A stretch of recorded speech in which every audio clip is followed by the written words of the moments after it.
अस्सलाम वालेकुम, मैं हूं नोमान खान।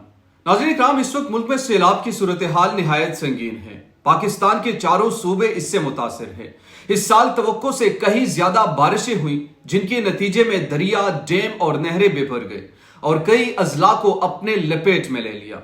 पूरी की पूरी बस्तियां सैलाब से तबाह हो चुकी हैं। सैकड़ों लोग जान बहक हो गए हैं। मरने वाले जानवरों की तादाद का अभी तक कोई दुरुस्त अंदाजा नहीं लगा सका, लेकिन इनकी तादाद इंसानों से कई गुना ज्यादा है। लोगों की उम्र भर की जमा पूंजी लम्हों में, एक लम्हे में सैलाब की नजर हो गई। लोग खुले आसमान तले जिंदगी गुजारने पर मजबूर हैं। मुल्क के गरीब अवाम मजीद गुर्बत और लाचारी में चले गए हैं। इनका कोई पुरसाने हाल नहीं है। सैलाब से सबसे ज्यादा मुतासिर होने वाला सूबा बलोचिस्तान है। ये वो सूबा है जो पहले ही अपनी गुर्बत और महरूमियों की वजह से शोहरत रखता है। अब सैलाब ने रही सही कसर भी पूरी कर दी है। बलूचिस्तान के 34 में से 27 अजला सैलाब से मुतासिर हुए हैं, जहां इमदादी काम निहायत सुस्त रफ्तारी से हो रहे हैं। बल्कि कई इलाके ऐसे हैं जहां इमदादी कार्रवाइयां शुरू ही नहीं हुई। बलूचिस्तान के वसी और अरीज रकबे को देखते हुए अंदाजा लगाना मुश्किल नहीं कि ऐन मुमकिन है कि दूर दराज देहातों के सैलाब से मुतासिर होने की खबर अभी तक इमदादी टीमों या महकमों तक नहीं पहुंची है।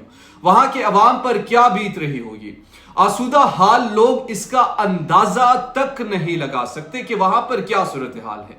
इसी तरह सिंध, पंजाब और खैबर पुख्तनख्वा में भी सैलाब ने तबाही मचाई है। मुतासरा इलाकों की अवाम पर कयामत टूट पड़ी है। कई लोग जान बहक हो गए हैं और जो बच रहे हैं इनके लिए सर छुपाने को जगह नहीं है। लाखों की तादाद में लोग, जिनमें बच्चे, खवातीन भी शामिल हैं, खुले आसमान तले भूखे प्यासे बैठे इमदाद के मुंतजिर हैं, जिसकी उम्मीद आमतौर पर कम ही होती है। यह हुक्मरानों की जिम्मेदारी होती है कि सैलाब मुतासरीन की बहाली के लिए फौरी तौर पर काम करे, मगर हमारे हुक्मरानों को जाती मफादात पूरे करने से ही फुर्सत नहीं है। खैबर पुख्तनख्वा और पंजाब में पाकिस्तान तहरीक इंसाफ, बाकी मानदा पाकिस्तान में दीगर सियासी जमातों की हुकूमत है, लेकिन कोई हुकूमत संजीदगी से काम नहीं कर रही। सबको केस बनाने और केसों से जान छुड़ाने की फिक्र है। किसी को सियासत तो किसी को ओहदे व कुर्सी से लालच है। नाज़रीन इकराम, तमाम सियासतदानों को अपनी अपनी पड़ी है। अवाम की किसको फिक्र है? कोई जलसे कर रहा है तो कोई जलसे करने वालों को पकड़ रहा है। कोई बयानात दे रहा है तो कोई बयानात से रोकने की कोशिश कर रहा है। हर सूबे में सब ने अपनी अपनी रियासतें कायम कर रखी हैं। दूसरों के लिए इसे ममनुआ इलाका बना रखा है। अपनी अपनी हुकूमतों को दूसरों के खिलाफ इस्तेमाल करने का सिलसिला भी अपने जोरों पर है।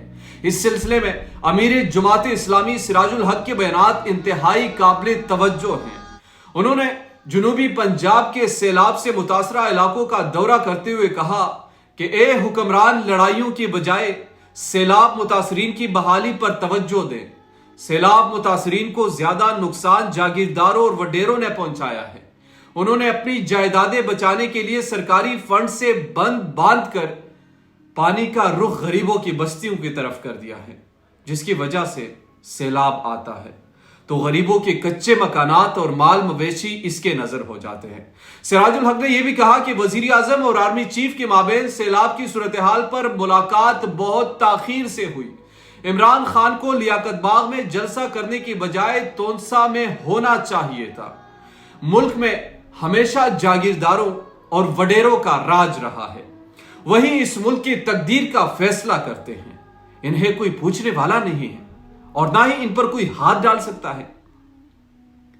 यही वो लोग हैं जो सियासी लिहाज से भी ताकतवर होते हैं और अक्सर यही वजारतें और वगैरह दूसरे ओहदे भी हासिल करते रहते हैं। फिर जब अरकान असेंबली बनते हैं तो वहां भी अपने ही मफादात के लिए काम करते हैं और सिर्फ अपने ही मफादात इन्हें नजर आते हैं, जैसे हम अपनी आंखों से इस वक्त ये हाल देख रहे हैं। इसमें इनका मफाद नहीं तो कई नजर नहीं आ रहे। तमाम सियासी जमातें आपस में दस्तो गिरबा, इन्हें अवाम की तकालीफ नजर ही नहीं आ रही।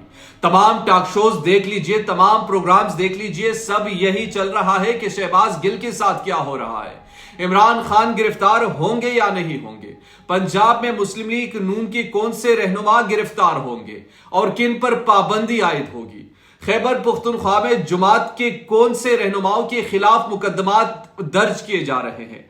बात यह नहीं हो रही تو صرف سیلاب متاثرین کی نہیں ہو رہی، ان کے بارے میں صرف خبرنامہ میں ہی سنا جاتا ہے، اس کے علاوہ کسی کو بھی اس کی فکر ہی نہیں ہے۔ ٹی وی اینکرز بھی سیاستدانوں کو بٹھا کر انہی کے جھگڑے سنتے ہیں، ان سے یہ بھی نہیں پوچھتے کہ سیلاب متاثرین کے لیے آپ کر کیا رہے ہیں۔ کچھ دنوں کے لیے خدارا یہ جھگڑے، گرفتاریاں اور یہ سیاسی ڈھول ڈمال بند کیجیے تاکہ اس طرف متوجہ ہو جائے اور سیلاب متاثرین کی بحالی کے لیے یکسو ہو کر کام کیا جائے۔ یہی ایک درخواست ہے۔ لوگ سڑکوں پہ بے یار و مددگار پڑے ہیں، انہیں کسی سہارے کی ضرورت ہے، اور سہارا حکومت ہی ہوتی ہے جس کی ذمہ داری ہوتی ہے کہ پہلے تو وہ ایسا نظام قائم کرے جس کے ذریعے پیشگی معلوم کیا جا سکے کہ کون سے علاقے کتنے پانی میں ہیں اور اس کے نتیجے میں کہاں کہاں سیلاب کا خدشہ ہے۔ اگر کسی علاقے میں سیلاب کا خدشہ ہو تو وہاں کی عوام کو محفوظ مقامات پر منتقل کیا جائے جہاں ان کی رہائش اور پانی پینے کا انتظام ہو۔ اگر اس کے باوجود کسی علاقے میں لوگ سیلاب سے متاثر ہو جائیں تو وہاں فوری طور پر منظم امدادی کاروائیاں ہونے چاہیے۔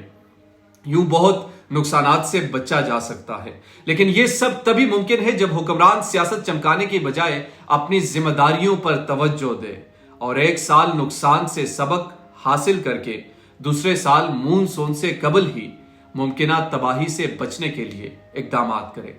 یہ بات بھی خوش آئند ہے کہ عمران خان نے آج تمام تر سرگرمیاں چھوڑ کر آج سیلاب زدگان کے پاس ڈی آئی خان پہنچے ہیں، مگر یہاں پر یہ سوال بھی ہے کہ صرف وہاں پر پہنچنا نہیں بلکہ اپنی حکومت کو سخت سے سخت ترین متنبع کرنا کہ ان لوگوں کے لیے اقدامات کیے جائے۔ سیاست بھی ہوتی رہے گی، حکومت بھی ہوتی رہے گی، وزارتی بھی لیتے رہیں گے، سب کچھ کرتے رہیں گے، لیکن خدارا جب کوئی ایسی آفت آئے تو اس میں سب کو یکساں ہو کر پارٹیسپیٹ کرنا چاہیے۔ قوم کو یہ پیغام دینا چاہیے کہ ہم آپ کے ساتھ کھڑے ہیں، قوم کو یہ بتانا چاہیے کہ ہم آپ کے ساتھ ہیں، ہر غم اور ہر خوشی میں ان کے ساتھ کھڑے ہیں۔ یہ قوم کو فیل نہیں ہونا چاہیے کہ یہ سیاستدان تو صرف اپنے ہی مفادات کے لیے آتے ہیں۔ پاکستان میں ایسے سیلاب یعنی 2010 میں ایک سیلاب آیا تھا، یہ اس سے کئی گنا زیادہ ہے۔ رپورٹس ہمیں یہ بتا رہی ہیں یہاں پر لوگ مر رہے ہیں، مویشیاں مر رہے ہیں، بچے مر رہے ہیں، لوگ ڈوب رہے ہیں، ان کے گھر بستیاں اجڑ رہی ہیں، مگر ہم دیکھتے رہیں صرف تماشا۔ خدارا پاکستان کا فرض ادا کیجئے، اور جو لوگ صاحب اقتدار ہے، صاحب مال ہے، اس وقت ان کو آنا چاہیے، اس وقت ان کو سپورٹ کرنا چاہیے، اس وقت عوام کے لیے اپنی تمام تر راہیں کھول دینی چاہیے، چاہے وہ اپنی زمین کی ہو جہاں پر سیلاب نہ ہو، ان کے لیے کیمپس بنانے چاہیے، ان کے لیے میڈیکل کیمپس کی ٹیمیں پہنچنی چاہیے، میڈیا پر اس خبر کی خاص طور پر توجہ دینی چاہیے۔ لیکن افسوس یہ ہوتا ہے کہ خیر اپنی سیاست آپ لوگ کرتے رہے، سیاست سے کوئی منع نہیں کرتا، لیکن جب کوئی ایسی آفت آئے، جب کوئی ایسا عذاب آئے تو خدارا اس میں عوام کے ساتھ آپ ضرور کھڑے رہیے، کیونکہ اشرافیہ اور متوسط طبقہ تو پھر بھی کچھ کر سکتا ہے۔ یہاں پر ایسے لوگ ہیں کہ میں بیان نہیں کر سکتا کہ ان کے کیا حالات ہیں۔ انٹیریئر سندھ میں جائیے، وہاں پر پنجاب میں جائیے، جنوبی پنجاب میں، آپ کو حال پتہ لگ جائے گا کہ یہ لوگ کس قسم کے ہیں، کیا کرتے ہیں، کیسے وہ کام کرتے ہیں۔ تو ہم سب کو چاہیے کہ اس مشکل گھڑی میں ان کا ساتھ دیں اور اس طریقے سے پاکستان کو اس مشکل سے نہ صرف نکال سکے۔ اس وقت آرمی چیف اور وزیر اعظم صاحب نے بھی اس کے حوالے سے کچھ انیشیٹو لیے ہیں، تو میرے خیال میں انیشیٹو بھی لینے چاہیے اور یہ کام جلد سے جلد انجام تک پہنچنا چاہیے۔ دیجیے مجھے نعمان خان کو اجازت، اللہ نگہبان۔